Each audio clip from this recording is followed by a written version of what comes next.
you do in the case of if it's a startup, and let's say if it's especially if it's in a tech space and they're estimating something, quite a bit different than maybe someone else would on your end in terms of valuing a company like that? How do you kind of tamper or kind of dampen that enthusiasm that they have in terms of growth projections? Let's look at two different scenarios, right? Let's say you have an existing company with maybe a little bit of track record, but their growth projections are still way out there. You could toggle their company-specific risk premium to account for that. You could add a probability weighting adjustment to their projections, especially if it's a younger company and they haven't really proven anything yet, especially in a tech space. Let's say you put a 40% likelihood of achieving this level of revenue in the next year, and you face it down over the next couple of years, and you get a valuation based on that, and then you kind of look at, okay, what are other companies like this trading at right now? But that's tricky in the tech space because the tech space is kind of hot. You see a lot of overinflated multiples in the tech space. It gets really nuanced and tricky. And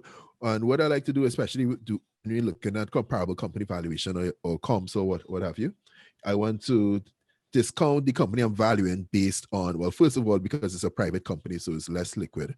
And second of all, just what are the different features of this company that's different than that company? Is it making less money? Does it have higher operating costs? What makes it different than that company that might warrant a discount? So it gets very involved, but at the end of it, you have something that makes sense. And you always want to get to something that makes sense and something that you can defend. Defensibility is everything.